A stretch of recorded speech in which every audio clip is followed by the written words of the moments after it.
Hey, it's Alan, and I just wanted to let you know that you can now listen to the ongoing history of new music early and ad-free on Amazon Music, included with Prime. When it comes to genres of music, most of them come and go. They're hyped, they reach some kind of peak, and then just kind of fade away. Just look at the graveyard of hyped music since the beginning of the 21st century. Anybody remember Glitch? That scene started around 2000 and featured weird electronic manipulations of bloops and bleeps. It existed alongside Electroclash, which was a half-hearted resurrection of music from the synth end of the new wave era. Then we had grime and freak folk and crunk, dubstep, new Balearic, blog house, glo-fi, dance punk, hipster metal, and a bunch of others. You get the idea. All of these genres and scenes had their moments and then faded into the background or were killed altogether. There are, however, certain styles that seem immortal. The blues will never die. Hip-hop isn't going away. Neither is metal or punk or pop. They will all evolve and mutate with the times, but the kernel at the heart of their operating system will remain pure. Which brings me to another genre that will not die. Ska was born in Jamaica in the 1950s. It was declared over at least twice. The first wave petered out in the late 1960s as reggae took hold. Then, in the early 80s, post-punk ska was suddenly deemed passe. But on both occasions, ska rose from the dead and came back even stronger. Ska is now into its third wave, and that's where we're going. This is a not-so-brief history of ska, Part 2. This is the Ongoing History of New Music podcast with Alan Cross.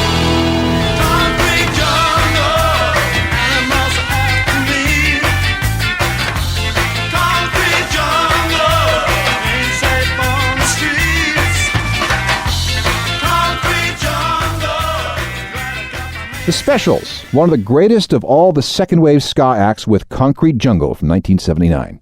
Welcome again, I'm Alan Cross, and this is the second half of a program that traces the history of ska. On Part 1, we looked at the first and second waves. The first was everything that happened in Jamaica up until the end of the 1960s. At that point, reggae took over and ska faded into the background. Then there was the second wave, the post-punk ska revival, which a lot of people call the two-tone era because of the influence of all those acts, like the Specials, on the two-tone label out of the UK. It lasted from about 1979 through to the beginning of 1983, and then, burned out by hype and stung by the unwelcome intrusion of racist elements in the UK, ska once again fell from favor. Well, with mainstream audiences anyway. Ska survived to skank another day because it ping-ponged back across the Atlantic, where it took root in New York, Boston, Chicago, and California. Now, we need to start in New York City. That's where we find the most important American ska band of the 80s.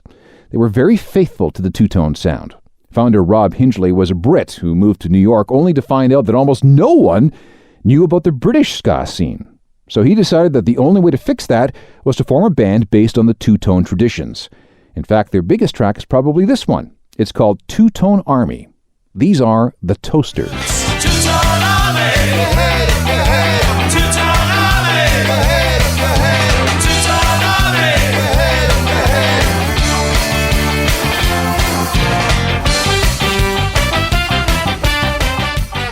army. From New York, the Toasters and Two-Tone Army.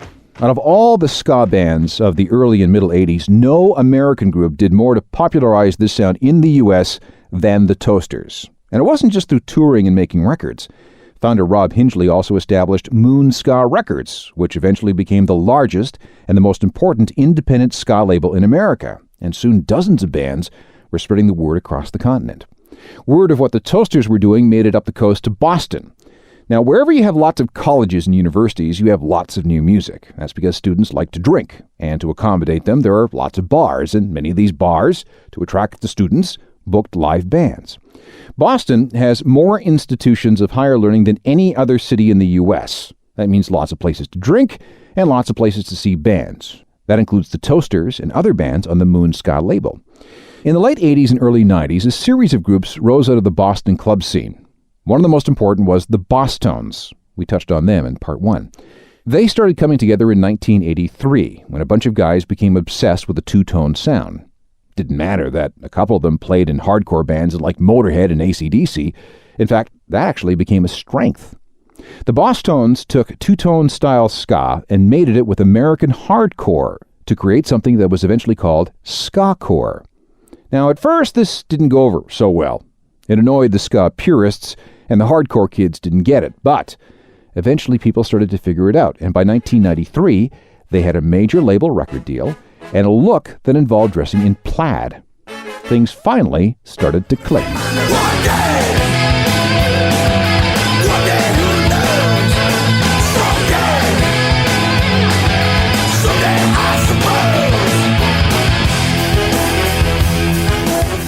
An example of ska-core from 1993, the Mighty Mighty Bosstones and Someday I Suppose. There were other interesting Boston bands too. Bim Skella Bim came together in 1983 and, like the Toasters, created a record label to help other ska bands be heard. And if you want to go even deeper, see if you can find anything by groups like Beat Soup and Mr. Cranky. So that's Boston and New York. There was a minor scene in Washington, D.C., but that became mostly hardcore territory. In the Midwest, the ska sound was propagated by groups like Detroit's Gangster Fun. They were formed in 1986 for the same reasons as the Toasters. Since no one knew about ska, they decided to spread the word themselves. Their first attempt was a 1989 album that was released only in Britain. Love the title, too. Come See, Come Ska. I have been modeled in front of my peers. Straight jack and passion for 70 years. I know I'm God, but they disagree. I talk to Jesus, they said it took me narrow. Once was I crossing desert sands. Fences worshiping, statues built for me. I said one Columbus and swept with the snow. Prince of Atlantis. From Detroit, Gangster Fun, one of the great ska party bands of the Midwest. If you're interested in following up on this part of our history, then there are also bands like Mustard Plug and Scapone. Finally, we make it out to California, and here we have two bands who made West Coast third wave ska happen. We'll start with the Untouchables. They were formed in 1981 in the Silver Lake area of Los Angeles, and at first they were all about being mods. There was a period of time when a mod revival took hold in LA, and this would be between 1981 and about 83. In the middle of it all, the Untouchables released this single. It's called Twist and Shake.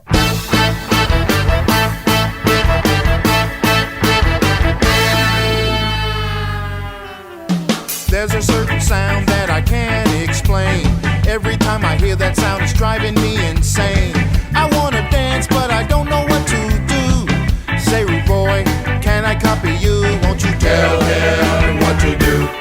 From 1982, some early third wave West Coast ska from the Untouchables. The other important band as far as California is concerned is Fishbone. They were formed in 1979, and over the years, they created a sound that was a mashup of punk, funk, soul, metal, and ska. And like some of the two-tone bands, Fishbone loaded their songs with social commentary on things like racism and oppression, and even nuclear war.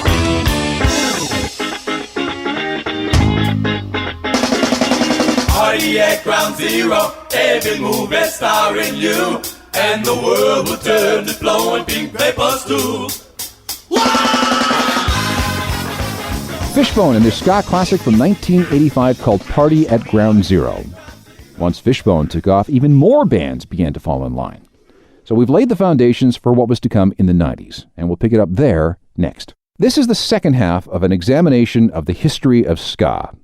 Although the ska sound was slowly spreading throughout North America, its headquarters, or at least the most popular bands, tended to be from California. A big part of that had to do with another revival that was happening at the same time, punk rock. Some people realized that punk and ska had a lot in common and that they blended easily. Of course, The Clash had discovered this years earlier, but they were gone, so it was up to bands like Operation Ivy to move things forward. They were formed in 1987, and like the Mighty Mighty Bosstones, they were into that blend of ska and hardcore known as ska-core. They held it together for a couple of years and a couple of releases before they disintegrated and then coalesced into a new band. This time, things would stick, and Rancid, the band that followed Operation Ivy, became the first of the new wave of ska-core bands to break out big time.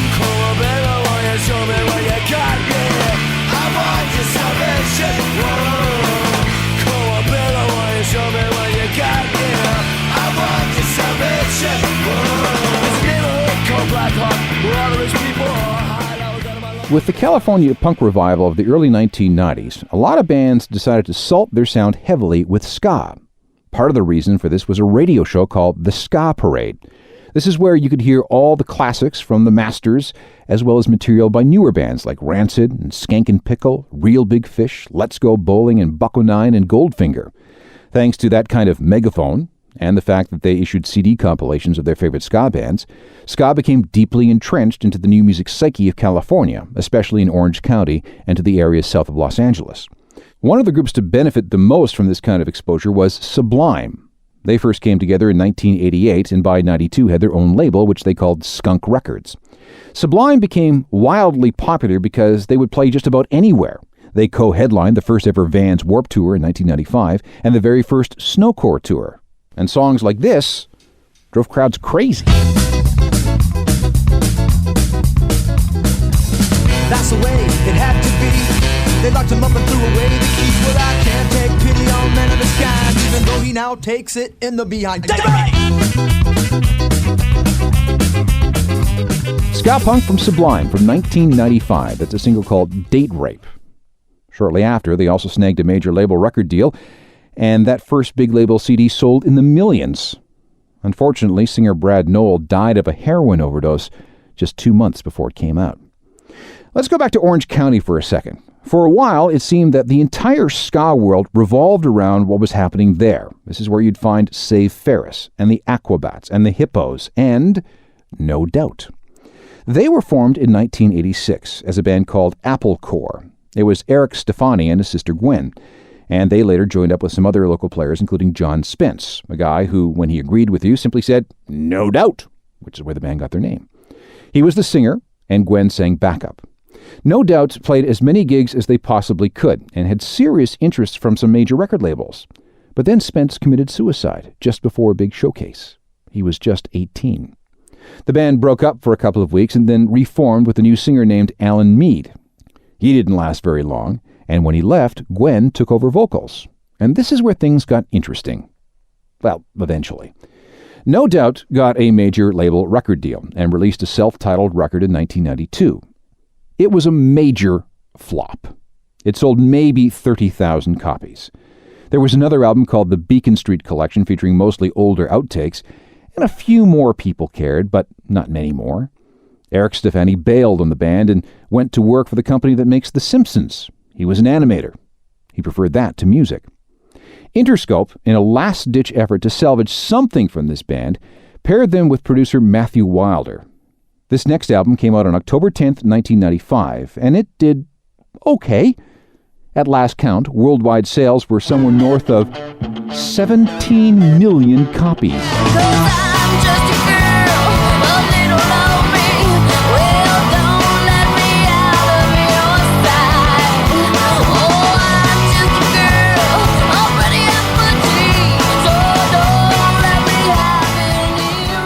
No Doubt from Tragic Kingdom, the album that probably did more for ska punk than any other CD. Within less than a year, ska, in all its forms, became one of the most popular of all the styles within the alternative rock revolution in North America. It seemed that everybody wanted to be in one of those bands. Of course, it couldn't last, and by the end of the 1990s, things began to quiet down again.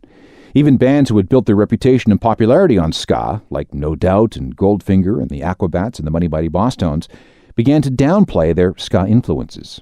In some cases, they dropped them entirely. But that did not mean ska was dead. It's eternal, remember? After many good years in the 90s, the thirst for ska began to diminish. Bands broke up, some changed their sound, others just drifted away.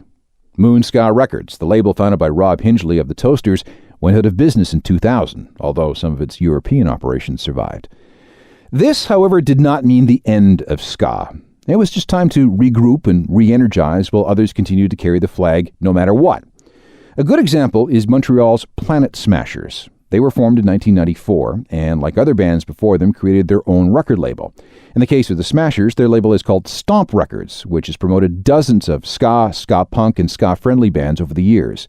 This includes Bucko 9, Bedouin Soundclash, the Flatliners, the New York Ska Jazz Ensemble, St. Alvia, even the Toasters, one of the original North American ska revival bands. They distribute some of their music through Stomp. Let's hear something from the Planet Smashers. This is from 1999 and is called Surfin' in Tofino.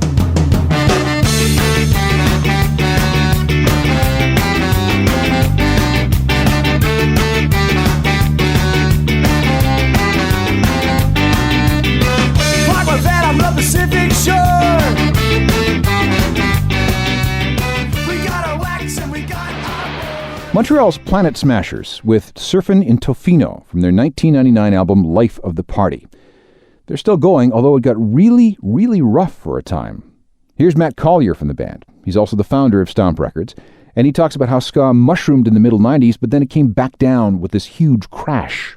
I mean, for me, I kind of pretend like it didn't, but I know that it did. I mean, when we were starting out in 95, when our first record came out, Time Bomb by Rancid was top of the charts. It was great for us. It helped us out so much, that just that one little bit of interest in the form, and then the Bosstones helped bring it up a little higher. But because we were from Canada, generally the media wasn't freaking out over ska as much as they were in, say, in the States. The crash, the ska death, or what do you want to call it, the death of ska in the States was brutal. It was everything. You just do not want to be ska from like 1999 to 2002. You just didn't do it. We didn't tour a single show in the States for 3 years because of it. We just stayed away. And we started touring again in 2003 and started picking up again in the subculture, which is where it should be. Ska music is it's a subculture form of music. It has a subculture sort of style and fashion. It's not meant to be in the mainstream. That's what I believe.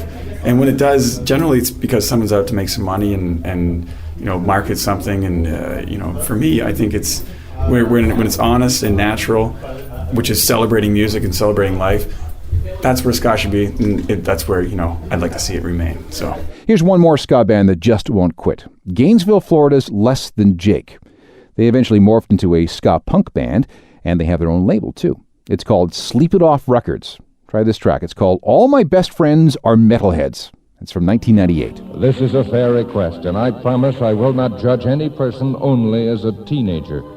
If you will constantly remind yourself that some of my generation judges people by their race, their belief, or the color of their skin, and that this is no more right than saying all teenagers are drunken dope addicts or glue sniffers.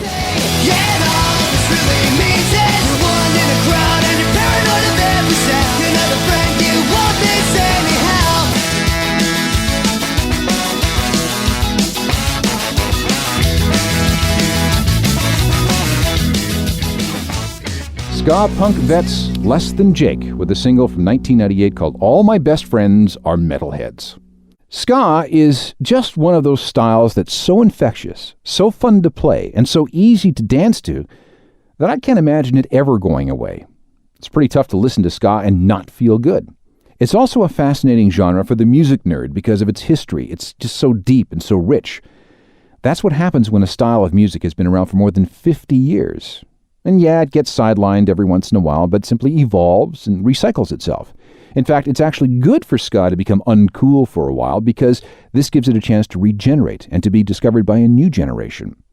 If what you've heard intrigues you and you want more, just Google ska music and then choose from more than 29 million sites devoted to the subject. Technical productions by Rob Johnston. I'm Alan Cross. You've been listening to the Ongoing History of New Music podcast with Alan Cross. Subscribe to the podcast through iTunes, Google Play, Stitcher, Spotify, and everywhere you find your favorite podcasts.